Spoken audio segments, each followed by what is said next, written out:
Hello everyone, my name is Tommy Conlon, and you're very welcome on behalf of the Limerick Writers' Centre to the Thurs Dec forum here at the Whitehouse Bar. This new monthly get-together will feature a range of literary personalities who will discuss their work and engage with the audience through a Q&A after their presentation. Tonight we are delighted to welcome as our first guest, journalist and author Tommy Conlon, whose latest book, The Kidnapping, co-written with Ronan McGreevy, deals with the Don Tidey kidnapping in the 1980s. Tommy is also a respected ghostwriter for a number of sporting personalities, such as rugby stars John the Bull Hayes and lately Keith Earl's acclaimed memoir. So without further ado, please welcome Tommy Conlon.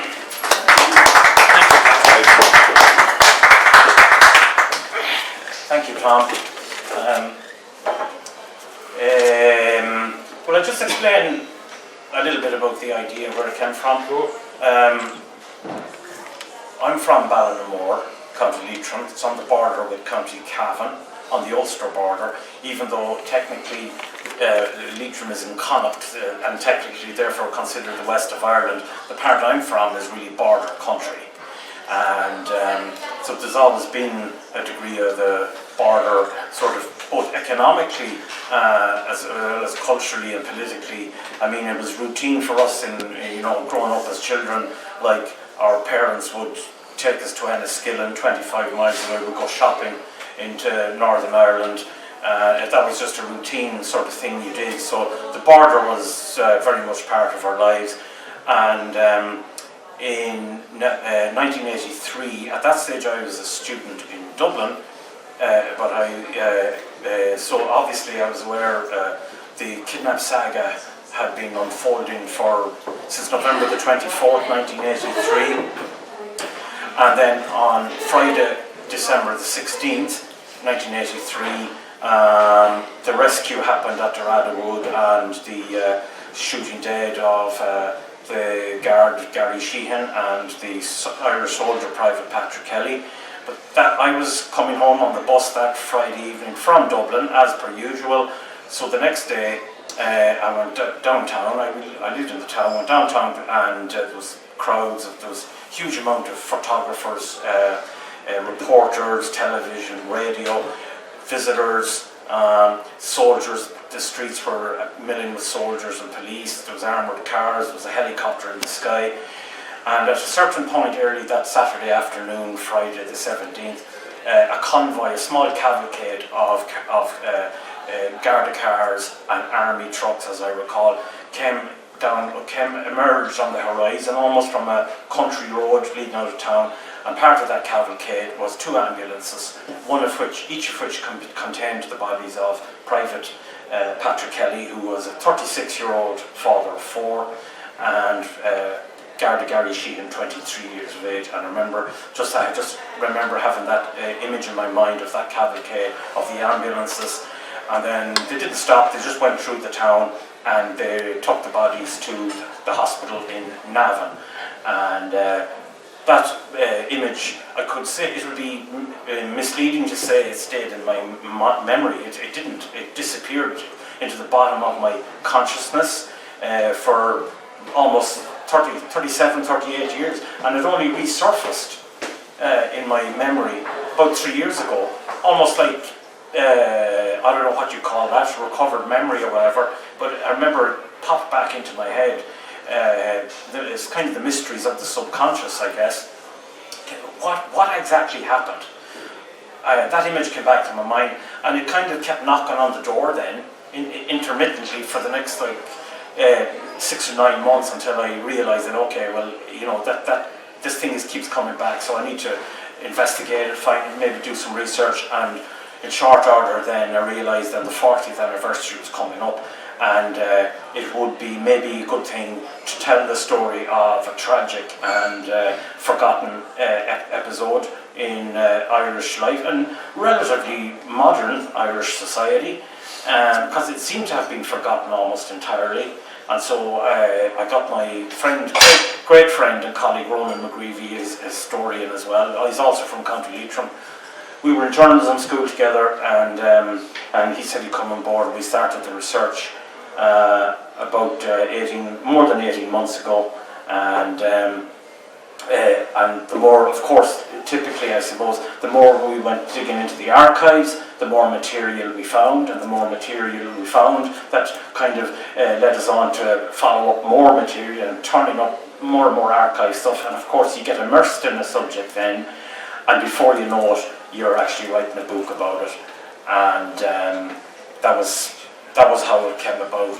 And we spent then about 18 months researching it and writing it. And I remember then I was still very, it was so kind of challenging, and the scale of the work, the amount of work that we knew it was going to take. And so it was part of me was still, even after a few months, a part of me, a good few months actually, I was thinking, will I commit to this or not? And then one day then we arranged to meet the family, the sons of Private Patrick Kelly. He had 4 sons. They're now in their 30s and 40s now, and we made contact with them. They still live in the family home in Moat, County Westmeath. And Ronan and I went down there one afternoon and one morning, and we spent about 4 hours with them. And after that interview was over then, we both said afterwards, well, there's no going back now. They bared their souls to us, and it was a heartbreaking story. It was harrowing to hear how that episode, and the youngest of the sons was actually too young to remember his father. He was only 10 weeks at the time. And he told us that he had no photograph of himself and his father. And that individual, the story of that family, more or less forgotten in the broader sort of sweep of modern history, the Kelly family, more or less forgotten. And Ronan and I both agreed afterwards that we felt a sort of a moral obligation to actually tell the story then, and that there was no turning back, and that we should try and do justice to the Kellys, and indeed to the Sheehan family, grieving for their son and brother Gary, who was 23 at the time. And that, therefore, really, at that stage then, we were all in. We couldn't go back, and we walked away in it. And the book was published in. The deadline was early May of this year, and for about 6 to 9 months we had been trying to get Mr. Don Tidey, the man who was kidnapped, to maybe to meet us, to talk to us, and he point blank refused. And then in May of this year, I think it was, or April, May, McGreevy got a phone call out of the blue one day, a strange number, and the voice on the phone said, "Is that Ronan McGreevy?" "Yes." "This is Don Tidey here. I believe you'd like to speak to me." And we dropped everything, and 2 days later I was in Dublin sitting down with Don Tidey, then 87, now 88, and a formidably impressive man. And he was torn between telling it all and not telling it all, because he had never done any interviews. He'd only spoken in public in court cases, when there was a couple of court cases arising out of the whole episode. But over the course of a number of meetings, he told us what he wanted to tell us, and it was very useful and very helpful, actually, a lot of what he told us. He didn't particularly want to go into the daily circumstances of his captivity. He was 23 days held in this forest on the Leitrim-Cavan border, where the weather conditions were absolutely appallingly cold and bitterly cold, and snow and frost and rain and wind. He was shackled hand and foot. He was chained to a tree. He slept under a bit of a sort of a plastic improvised cover in a hollow on the ground. He didn't know where he was. He was blindfolded. His ears were bandaged so he couldn't hear. So he spent 23 days in sensory deprivation, not knowing where he was, who was holding him, whether he would live or die. Mr. Tidey was also at that time a widower.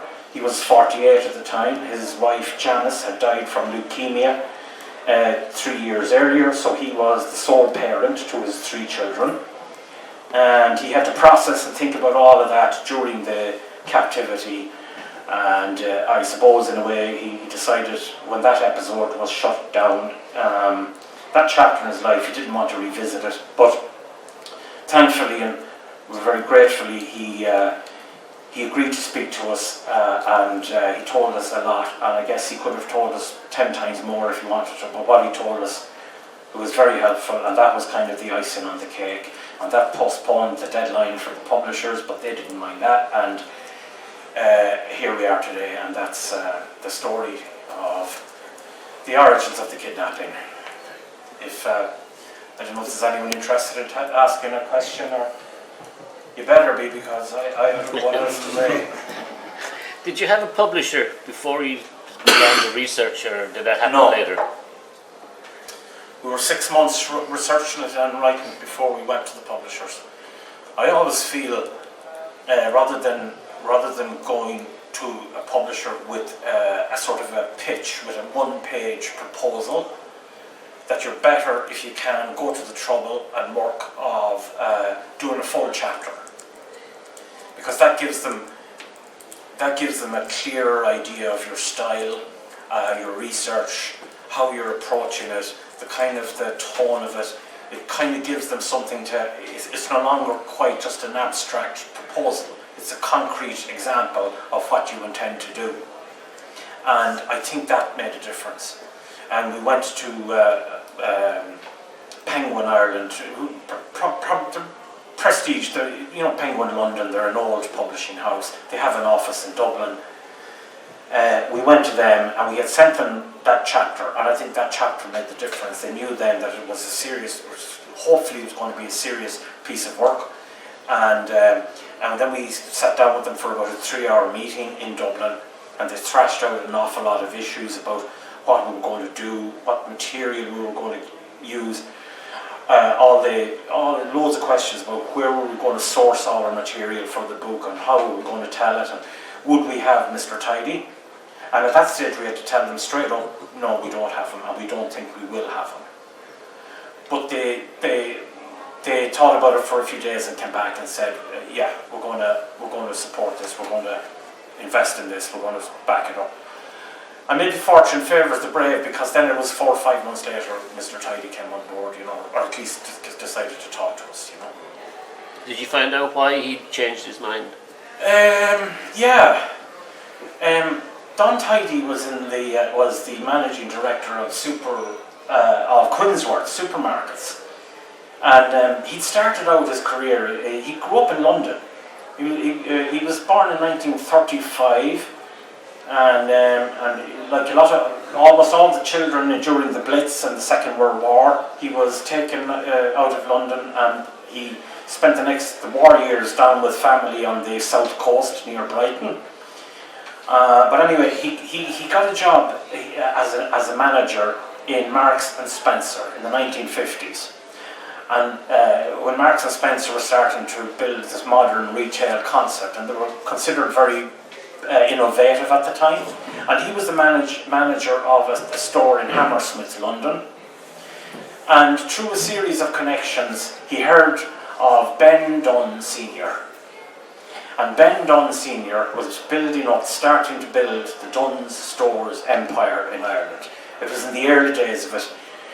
And he was looking for someone from Marks and Spencer's who would bring that expertise. And long story short, Don Tidey in 1965 moved to Ireland to head up, to join Ben Dunn on this, building up this retail empire at the Dunn stores.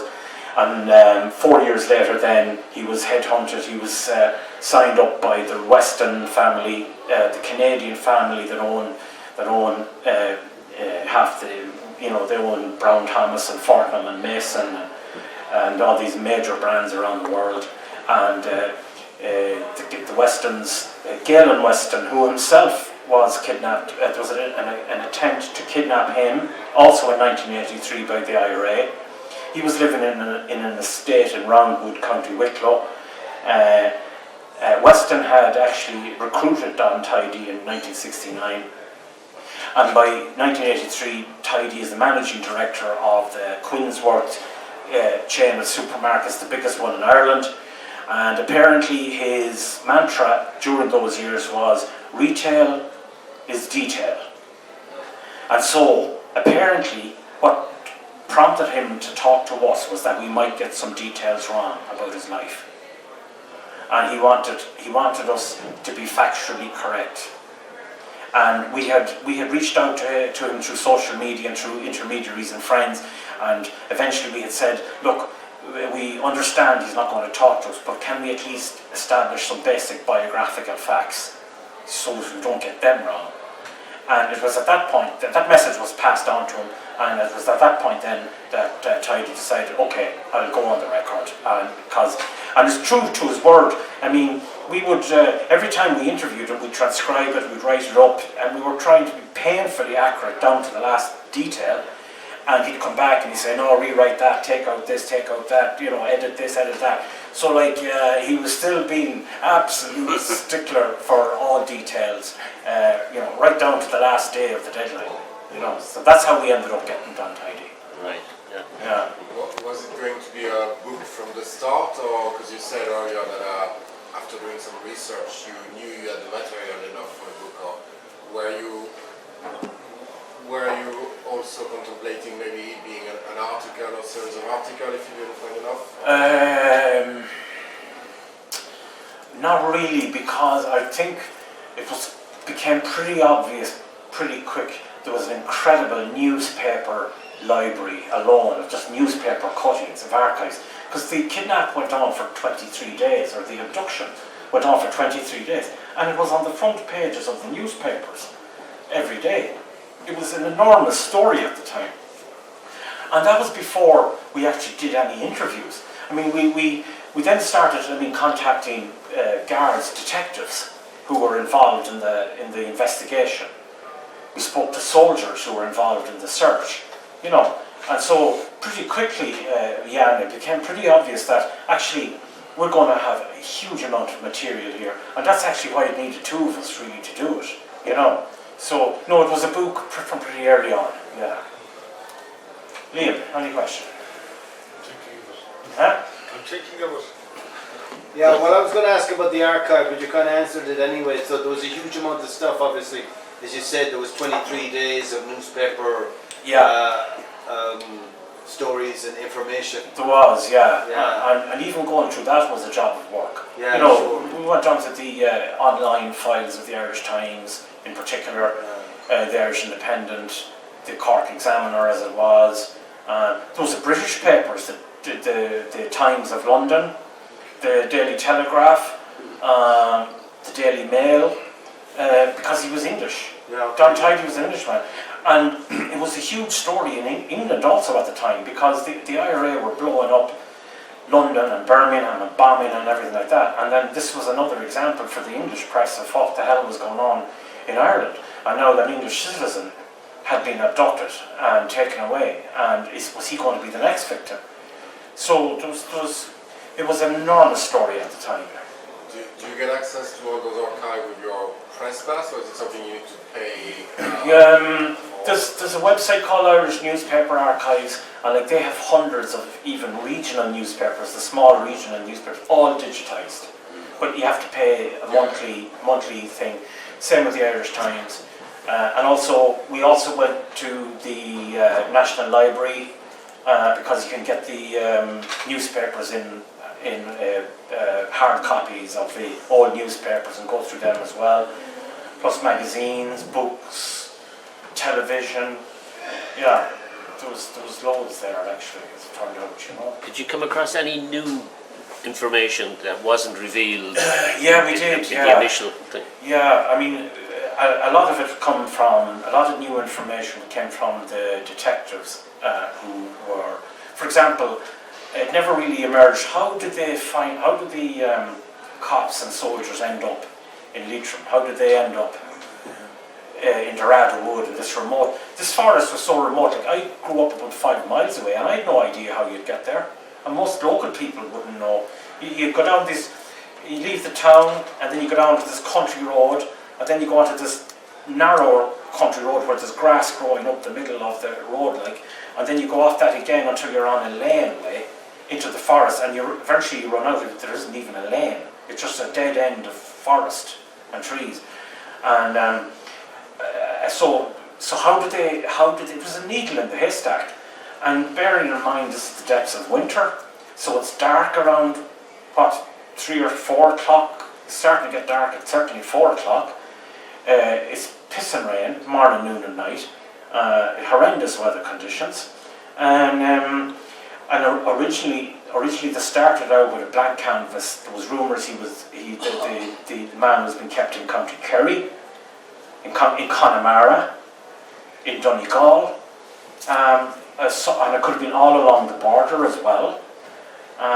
So we pieced together, piece by bit, how the domino or how the chain of clues in the jigsaw eventually led to the Leitrim-Cavan border, and that in itself, we had to speak to a lot of detectives and retired police officers and all that to try and piece that together. That's just one example, and another example I give you is the shootout in the woods.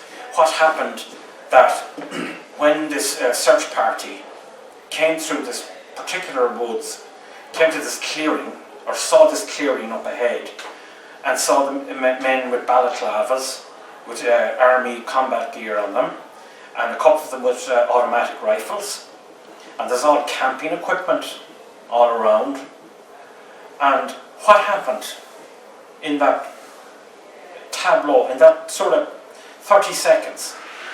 How did it happen? And we managed to piece together as best we could the chain of events, and there was hundreds and hundreds of cops and soldiers searching, not just there but across this huge terrain. And but these particular soldiers and guards, they were the ones who found the needle in the haystack, and Gardy Sheehan, and they all stop and they're looking in, and they see the gang there in front of them. And what do you do now? What's your move now? And there's this silence and this tension in the air. And a Garda sergeant shouted in, "Gardaí here, identify yourselves. Identify yourselves." There's no reply, and a few seconds elapse, and then Garry Sheehan shouts in, "Identify yourself, soldier, identify yourself." And next thing then, shots ring out, and Garry Sheehan is shot from ankle to head in a hail of gunfire from a semi-automatic machine gun, and he collapses to the ground. And in another burst of gunfire, and Patrick Kelly is mortally wounded, and he survives apparently a couple of minutes, long enough to say one of his soldier colleagues told a court inquest he could hear Patrick Kelly saying, "Don't leave me, I'm not going to make it," and he's lying under a tree, and the two men are either dead or dying. And in the same instance then, the gang, one of them detonates a stun grenade and causes massive confusion and chaos, and and in that chaos, Don Tidey, who was in the who had done his 2 years national service in the British Army after in the 1950s, and he'd done 10 years in the Territorial Army, and he was very fit and hardy man. Once the grenade went off, he threw himself into a military roll down an incline, and he was basically got away, or virtually away. The gang, meanwhile, took at gunpoint soldiers and guards and used them as human shields to stop anyone returning fire. So they used these soldiers, they marched them out of the forest and onto a footpath, and then they ran around the back of the forest into a farmyard where they knew they were getting local support from this farmyard, from this farmer who had been bringing them hot water and hot food every day, and there was a car waiting for them with the keys in the ignition. They jump into the car, they speed down the pathway.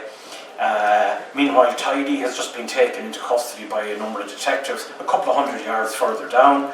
This car comes round the bend and they just open fire indiscriminately at the guards, the soldiers, Tidey, everyone.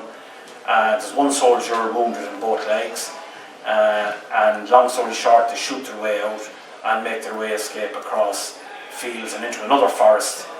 And it's about, those are the detectives in the front cover with Don Tidey who had been shot at just like a half an hour to an hour earlier. That's on the front photo on the cover of the book there. And so we was piecing together all of that as well, and also the IRA put out a statement afterwards, or Sinn Féin IRA put out a statement afterwards that Sheehan and Kelly had been killed by friendly fire, by their own side, which actually turned out to be a complete lie, and we were able to present the forensic evidence, the ballistics evidence that showed they had been shot dead by the IRA gang. That's just some examples of what we try to do, you know. Yeah, I happened to be in the military myself at that time, wasn't directly involved in any way in the search or whatever, but on the army grapevines we called it, there were reports that a lot of confusion between the army and the guards in particular. Do you happen to know, would the Army Ranger being involved at that point at some stage? Yeah, the Army Rangers were there. Yeah, they were there. Well, one of the rumours we had was that the Army Ranger wing at one stage, the officer in charge, rang the Chief of Staff to get permission to withdraw the Army Ranger wing, because he said there was such confusion between the guards and the army and lack of control that he felt his people would endanger themselves. Did you get any? Yeah, we did. Yeah. That's what you just said there has been totally vindicated by various cops we spoke to and armymen. There was no chain of command, proper linear chain of command. There was just fragmentation of operations. There was, for example, there was 10 different search parties. Each of them had about 25 personnel between armed detectives, uniformed Gardaí and soldiers. 25 different search parties all coming across this huge amount of terrain. And also it compounded apparently that telecommunications were not good. You might be able to shed some light on that. Radio communications were not good. They would be quite poor at that point, yeah, they would be. And the guards wouldn't have the same radios as the army. Say again? The army and the guards would have different type of radios. They wouldn't be able to talk to each other on the radio. Yeah, we heard that too, yeah. And that there was a lot of, and I think some police in particular would admit, looking back on it now, that they were hopelessly unprepared in ways for an operation of that scale. Well, that's the impression I get as well. In fact, I happened to know the head of the Army Range Wing at the time, and I was getting some information from him. I think at the scene of the shooting, the Army Range Wing may not even have been there, and they had pulled back. I think you might be right. Yeah. That's the impression I got. Because as we understand it, it was army, it was soldiers, it was, what would you call? Just skeleton soldiers from... from Athlone. From costume barracks at Athlone. Funny enough, Connolly Barracks in Longford was used as a radio centre, but the soldiers we spoke to, they said they would be brought from costume barracks to in Athlone up to Longford, and they were billeted in Longford the night, and then at first light the next day they'd be taken down to Ballinamore to do the search and brought back to Connolly Barracks. That would make sense, yeah. And where they dried, and they literally had, it was the weather was foul and raining and they were crossing bog and this really rough land, and everything was wet. And this basically come back to their billet in Connolly Barracks at Clone and tried to dry out their clothes on the turf fires. And go back at it again the next morning.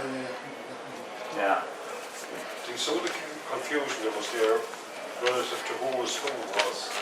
A lot of the Gardaí at the time dressed in a kind of paramilitary style, dressed themselves, like you can see there in front of the book. They wore this kind of khaki jackets and whatever. That gave rise to a situation where they couldn't respond with fire from the point of view of they couldn't distinguish who was who. That apparently was the reason why, or one of the reasons why the guards shouted in, "Identify yourself, soldier," because they were not quite sure. Were these Army Ranger fellas with blacked out faces and wearing sort of irregular khaki gear or something like that, and they couldn't be sure in the darkness, I guess, semi-darkness, and also kind of, I guess the training as well, be it detectives or soldiers, is not to shoot on sight. To observe, would that be right? To observe the protocols and the discipline. And in fact, one of the problems with the Irish Defence Forces, they serve overseas on UN peacekeeping, and most of their training is geared on that. And that's quite unsuitable for an operation like what would have happened. They weren't peacekeeping in Ballinamore. No. But their training would have had them behaving as if they were peacekeepers. Yeah. And that was the one instead of time. And I got the sense both from guards and soldiers that their training and I guess the rules of the civilian, or the rules of society, I guess, the rules of, one of the detectives, now retired, said, he said, we observed the rules, but they didn't. Of course, yeah. And he said, and he literally said to this day he can feel the whiz of a bullet going by his ear like that. He says, if my face was tilted like that, I was probably shot in the face. He says, we gave them a chance, they didn't give us a chance. And he says, we had to observe the rules of combat or the rules of engagement, and they didn't. It comes down to the whole legal thing of the use of force, and responding with fire, the warning forces, Yeah. fire warning job. So there's a whole sequence of events that they're bound by, that their opponents were bound by, Apparently so. Yeah, that's the more we seen last week. Is the guard of the soldier could have ended up in court more so than the perpetrators of. Yes. Yeah. And that's a perennial problem, isn't it, for the rules of engagement, at least as I understand it. And also, it was interesting, one of the soldiers we spoke to said, also he says, psychologically and culturally, the Irish Army and indeed the Gardaí were not psychologically or culturally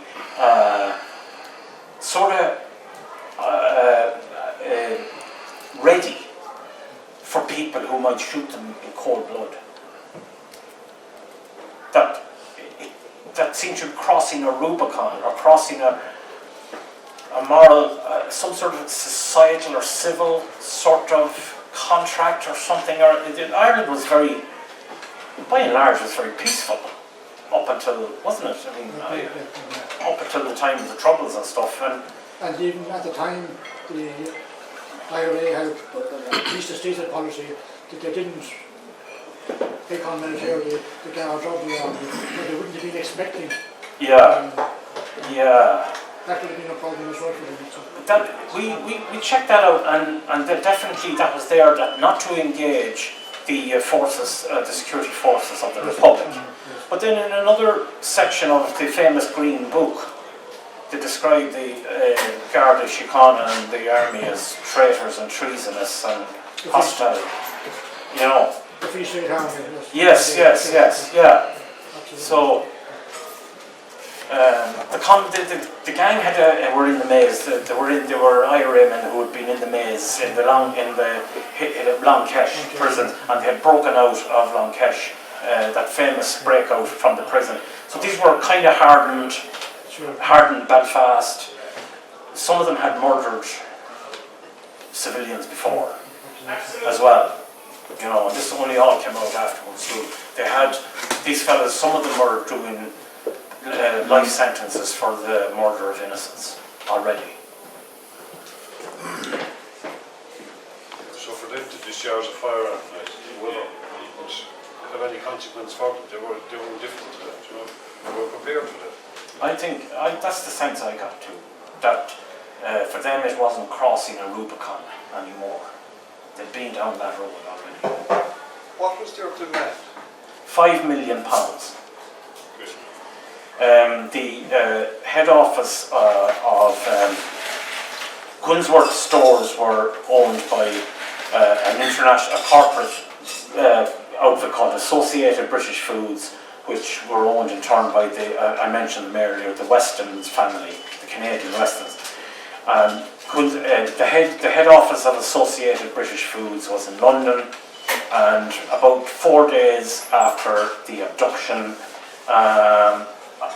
there is a phone call made. A phone call is put through to a senior executive in Associated British Foods in London, and there's a voice at the other end in a Northern Ireland accent saying, "This is the IRA, we are holding Don Tidey, we want £5 million ransom, he will be freed unharmed if we get it. If you go to the police with this, he's a dead man," and he hung up. And did that, subsequent to that, did that finish any more kidnappings? Was Harima before or after that? It was a disastrous, because they had kidnapped Shergar, the racehorse, in February of '83. Okay. They had tried to kidnap Gail and Weston in August of '83. They had kidnapped Ben Dunn, just departed from us there. Ben Dunn was it last week. He'd been kidnapped and held for 4 or 5 days up in Armagh somewhere. And the general consensus now seems to be that Ben Dunn Sr., who had originally actually brought Don Tidey over to Ireland, Ben Dunn Sr. had quietly paid a ransom or paid some sum of money for the release of his son. That was never publicised or admitted or acknowledged. I think that was '81, but by November '83, Margaret Thatcher is the British Prime Minister, Gareth Fitzgerald is the Irish Prime Minister, Michael Noonan from Limerick is the Minister for Justice, and they get wind from London, I think from the Met Police in London, thanks Gavin, that Associated British Foods are contemplating paying the ransom. And Thatcher and Fitzgerald and both governments were absolutely adamant that was not going to happen. And I think Michael Noonan had to make a statement in the Dáil about it and say, we know that it's agonising for the family. They want their father returned. We understand that, but if we relent on this, if we capitulate, it's just going to happen again and again and again, and we just cannot go there. Just can't do it. And to our knowledge, there was no money paid in this one. And the shooting dead of Sheehan and Kelly was absolutely disastrous for Sinn Féin IRA, and whatever support they had in the south, not a lot. It disappeared, evaporated down to just the fanatics and the hardliners. It was an enormous public relations and just setback for them. It was catastrophic, is the general opinion of the political analysts of the time. The kidnapping of Tidey, the shooting dead of Gary Sheehan and Patrick Kelly was disastrous for them. That's what we're told anyway. To go back on that then. Yeah. Okay, the perpetrators of this. Yeah. They escaped from Dublin to the night. Yeah. Where then was there any pursuit of that? Evidently there was by the Gardaí, but to no avail. Yeah. They split up into two. There was at least four, we think 5. They split up into a group of 2 and 2 or 2 and 3, and they kind of made their own arrangements. 2 of them made their way through the forest, across the nearby mountain Slieve and Erin, and dropped down into the mountains outside Drumshanbo, where they word got through to a local Sinn Féin activist, Sinn Féin IRA activist, who in the dark of night apparently kind of took them through bog and forest and back roads out of Leitrim into Sligo at night and down into County Mayo, where about 4 or 5 days later they were stopped by cops at a Gardaí at a checkpoint in Ballycroy in West Mayo, where they were doing a checkpoint, would you believe it, for moonshine, for putching. And this car pulled up, 3 men in it, and carrying, one of them at least carrying an AK-47. The gang jumps out of the car. The Gardaí, of course, are unarmed. They tie up the guards and they make their way down to a safe house in Claremorris. And now guards all over Mayo and Galway are mobilised and they get word pretty quickly that the gang is, a number of the gang are in Claremorris in this bungalow, and they surround the bungalow, the guards do, and in another spectacular cock-up, the 3 men basically ran out the front door while all the rest of the cops were at the back, and there was a weapon discharged at the back, and all the cops went round to the back, and the 3 guys just ran out the front door. It was dark. There was a detective at the gable wall who apparently could have shot them, and apparently the instructions by now were to shoot on sight, not to shoot but to shoot first. After the shock of the Rada Wood, was just like shoot, and he didn't, and they escaped.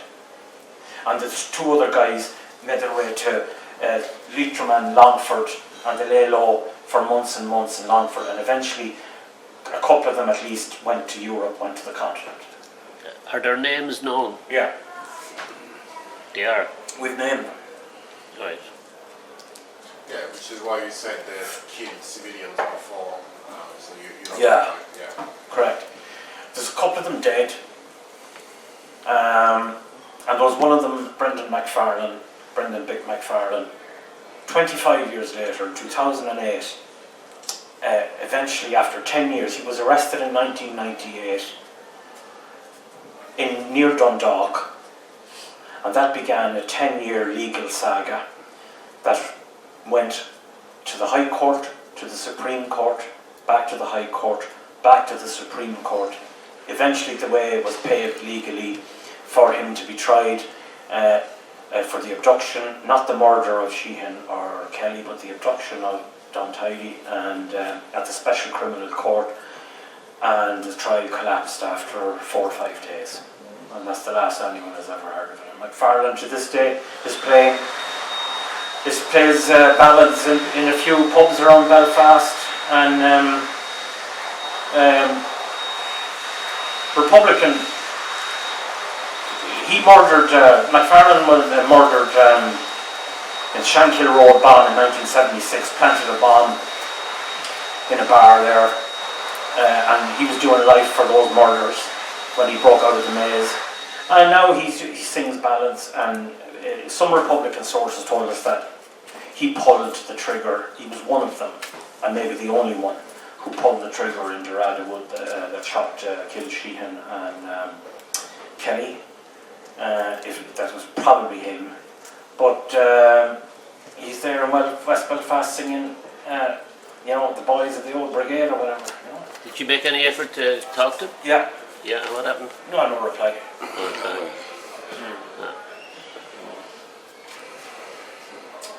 Yeah, no, we did. We sent out invitations, but they declined. Yeah. You didn't drop in on his ballad session. No, we didn't have the moxie for that. You mentioned earlier on that the heroin experience of the Kellys, yeah. Were they looked after by the state? Pat, yes, his widow, Katrina, who was 30, I think, at the time, mother of 4, the oldest was 9, the youngest was 10 weeks. She got the widow's pension, army pension, and to be fair to Quinsworth, they set up a trust fund that would be dedicated to the support and education of the 4 boys. Yeah. In the years to come. And Well, the boys say that Katrina herself was so shattered and in such a profound depression and grief for years. She made some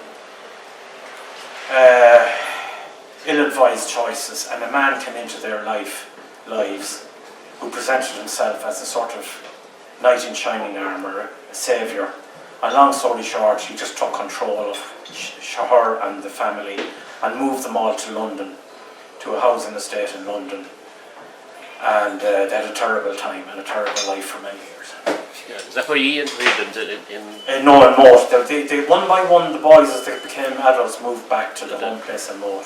Yeah, Right. but they've done well in life, like as well. You know, they're really good fellas. The you know. state only gave him the widow's pension. It was a Yeah. Kinsworth had to set up the trust. Does The the state state- have any other The involvement? widow's pension, I don't know, Dominic, what other support did they get or did they have? I mean, there was the widow's pension, a children's allowance. But in London they lived in poverty, you know. And when they came back one of them came back and got out of London when he was in his teens, and he went back to secondary school in Moat, boarding school in Moat, and the trust paid for that, and it paid for him to go to university. He went to Trinity College, paid for one of the other lads to go to Queen's University and that, you know. Yeah. So, you know, and Don Tidey's always been conscious and, you know, and loyal to them and to the Sheehan family in Monaghan as well, you know. But it's a terrible, and you know that expression about intergenerational violence or intergenerational trauma, and there's this expression that the bullet never stops travelling. You know, you could see in the family home in Moat, which their father and their mother had just bought, or, you know, poignantly enough, like Paddy Kelly, 36, and he'd done, Eddie, you might be interested to know, he'd done 3 or 4 stints in the Lebanon, in Cyprus, and himself and Katrina had bought Katrina's father had bought the house from the council in Moat, and this was their future, like, they were going to own their own home and all that, and In fact, I may even have served with him in one of the battalions in Cyprus. I have no recollection of having met him. Right. But I think we were in the same battalion. Right, yeah, and it was yeah. You could see it, the abstract idea of intergenerational trauma. Or at least to me, it was abstract until you're sitting at a kitchen table and you're hearing the sons of a man who's been murdered tell their story, and then to me that's intergenerational trauma come to light, incarnated, embodied in these very dignified fellas, you know. I think one of his sons joined the army, so He did, Andrew the youngest. he's still serving now. He is. He's in the military police. He's a sergeant in the military police, and he doesn't remember anything about growing up in Moat because like, he was 10 weeks or so when he lost his father. So, and he was 10 or 11 years of age when eventually someone, either his mother or his brother, told him really what happened. They didn't want to inflict the pain on him, I guess, but eventually he had to be told. And he was told, but he said he always felt the calling to the army life, and his father, of course, had been in the army, and his uncles had been served as well, and he was always gravitated towards that, you know. And yeah, he's there. And you may remember David Kelly, the oldest of them, confronting Martin McGuinness during the, I don't know if any remember the presidential election when Michael D. Higgins won it. Martin McGuinness was running, was a candidate. You probably all remember this, do you? And David Kelly in Moat, just outside Athlone, heard on the local radio that the candidate Martin McGuinness would be canvassing in the shopping centre, the big shopping centre in Athlone. And David Kelly's at home and he's thinking to himself, well, he was in the costume barracks there, that's where he lived and worked. And this gentleman wants to be the commander-in-chief of the Defence Forces, which he would be, the symbolic. Is that right, Ed?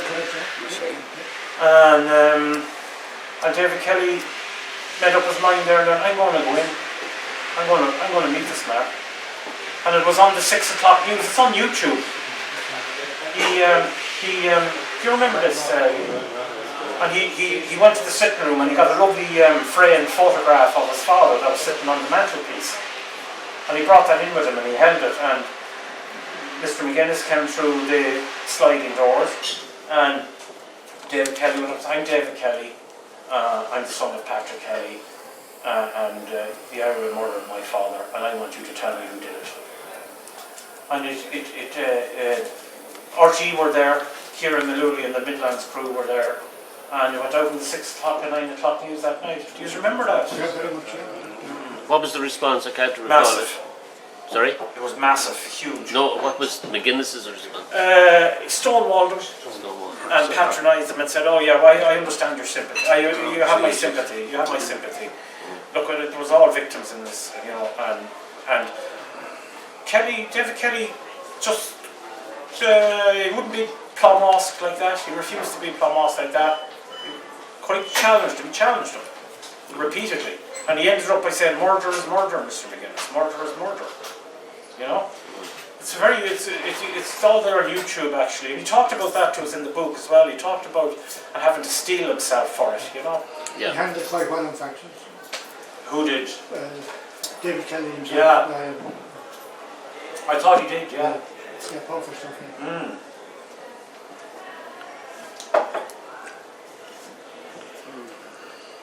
Can you talk a little bit about the writing process? You've got a co-writer, right? How does that work? Do you both write separately, or what? Yeah.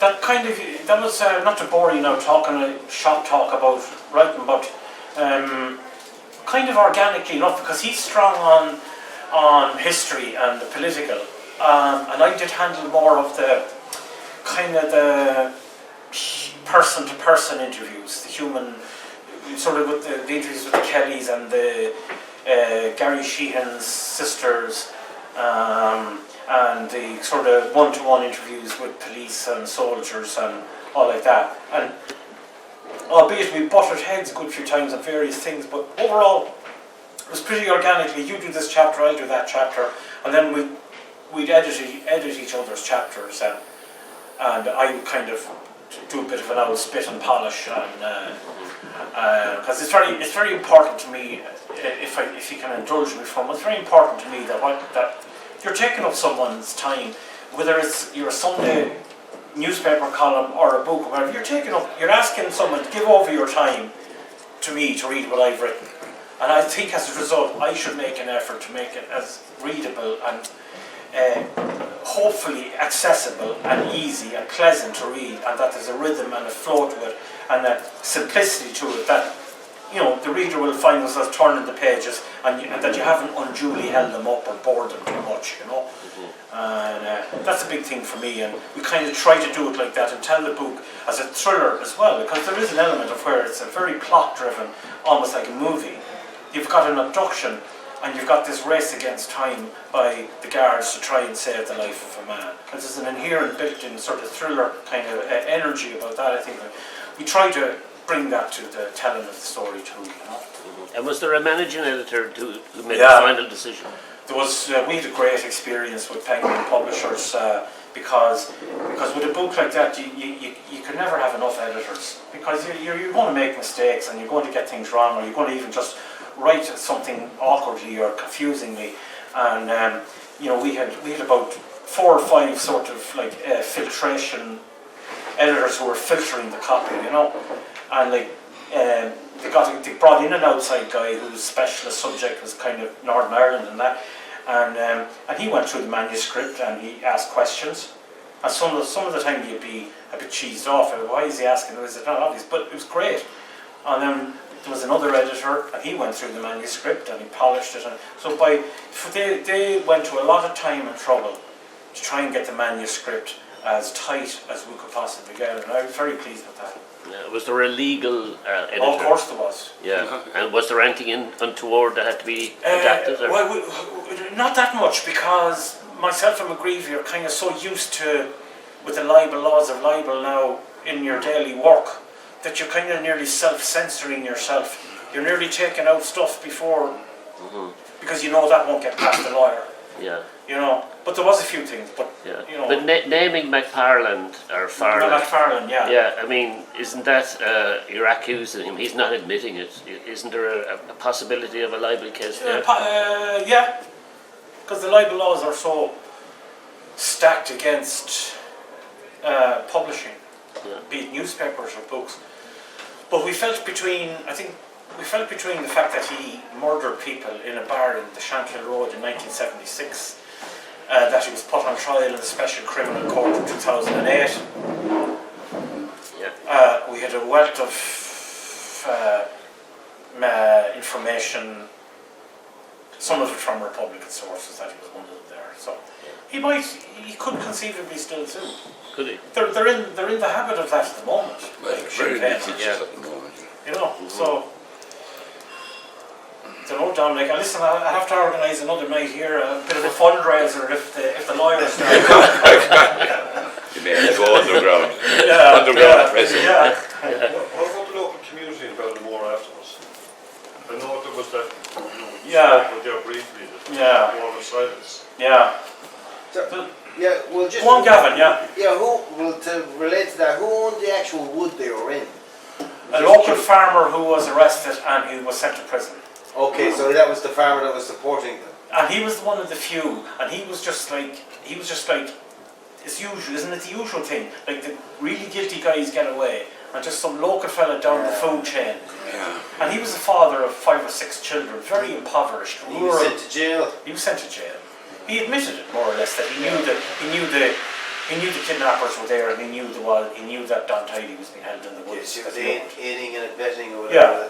Conspiracy. Yeah, whatever. Yeah. But it's said in the larger community then, but they must have If the irony is that Ballinamore is a thing, I put it in the book too. The irony being this town of Ballinamore has had a Fine Gael TD since 1927. I mean, the Law and Order Party, you know, the right-wing conservative. The town is the most conservative, solid, middle-of-the-road, rural town. There was a TD for Cumann Gael before it even became Fine Gael, Paddy Reynolds. And he was elected, and his power base was Ballinamore. And he then was assassinated himself in 1932 on the canvassing for a general election, shot dead by a constituent a couple of miles outside of the town.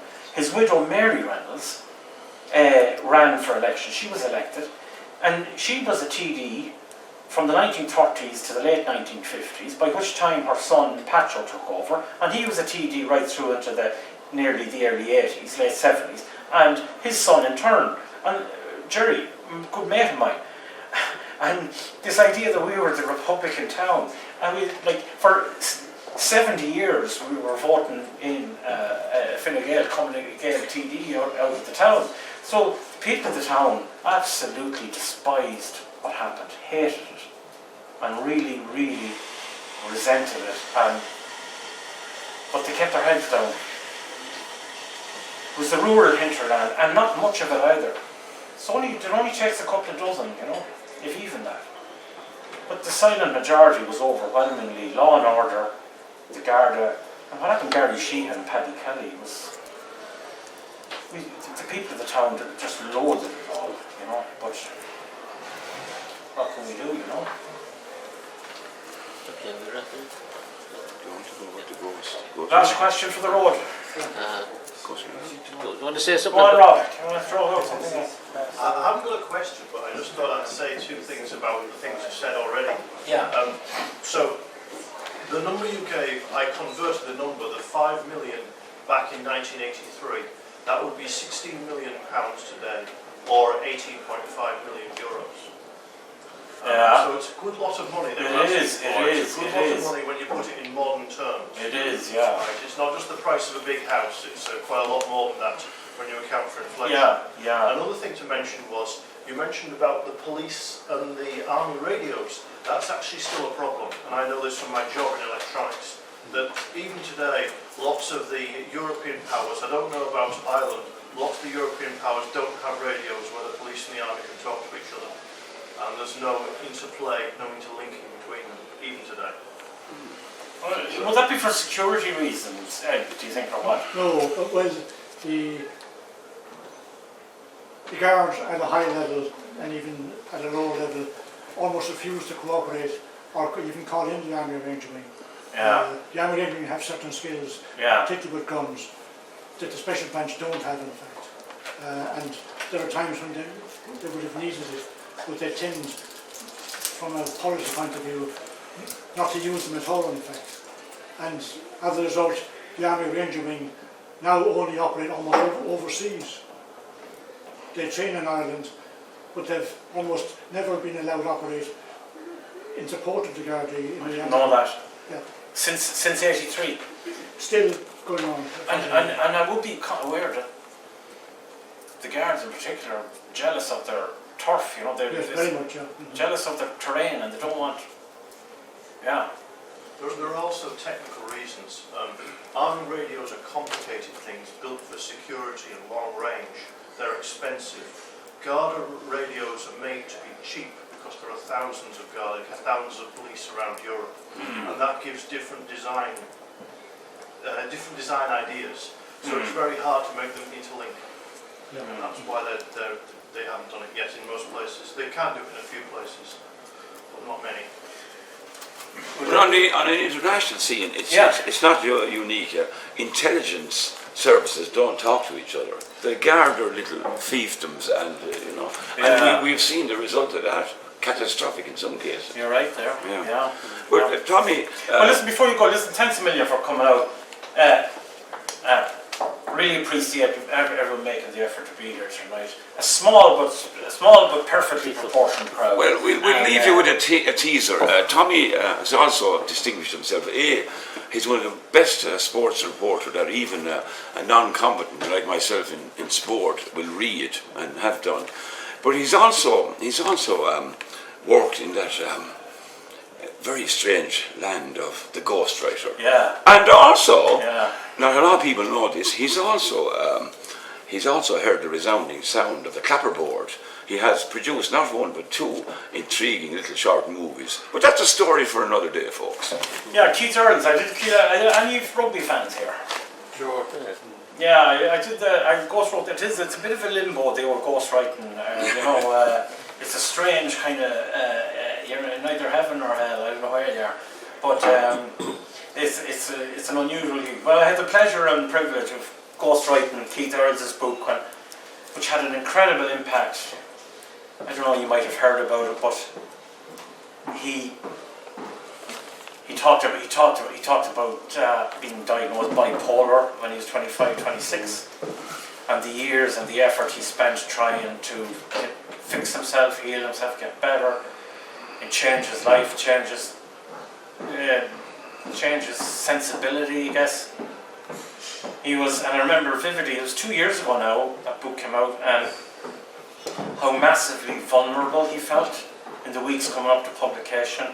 He was laying it all out there and no one knew about it except for his family.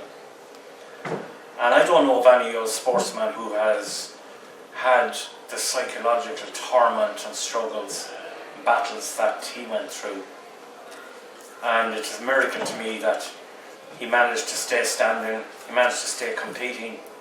He would literally be scored an incredible, blinding try in Thomond Park on a Saturday, and maybe the next day not able to get out of bed, And did any hear about that? Absolutely, yeah, I got great coverage. Hiya, Rose, how are you? Received Yeah. everywhere. There was a lot of radio coverage to There was, it, and because it's now hashtag so great that we can all kind of let it hang out and be professional. Yeah. Especially his youth, especially his international profile, especially going through all the sports clubs around the country.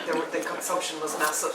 in interest and with respect to people who wanted to read it, digest it, and maybe only then talk about it. I think that's really well said. And I'm not interested in rugby. I will watch it, but I'm not that fan. I was a fan of everything that came out, and how sensitively it was chronicled, and how he was able to stand over it without being overwhelmed by the enormous response to it.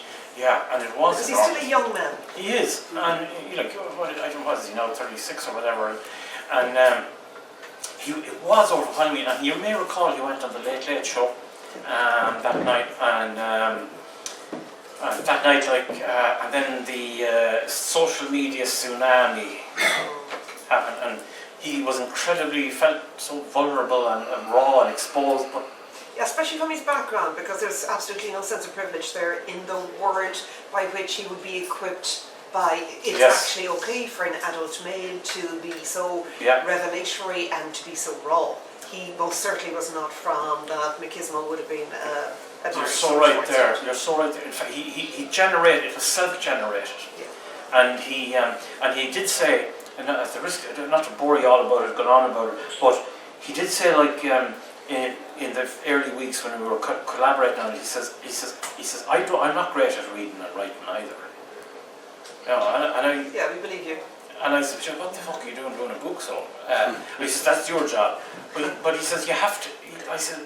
He says, look, he says, my dream would be for my 15-year-old self in Moyross, who never picked up a book in his life, for my 15-year-old self in Moyross, if they're ever going to pick up a book, it might be this one.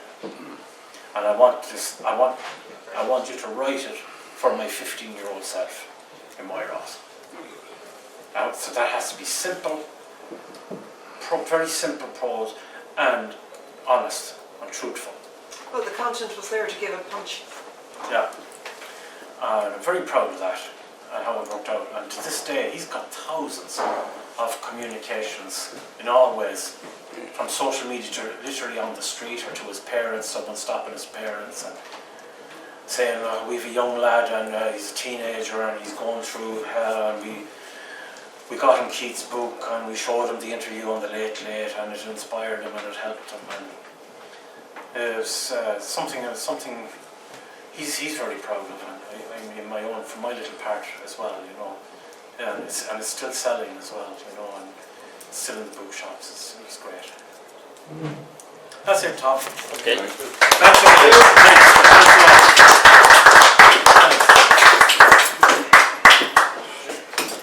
Thank you very much, Tommy, and thank you very much, audience. Next month, Thursday Forum, on Thursday, December the 28th, we have Edward Horgan, who will discuss his book, Righting the Wrongs of Human Rights. The topics included in the book are environmental destruction, Irish neutrality, war and peace, terrorism, accountability, and much more. Good night, folks.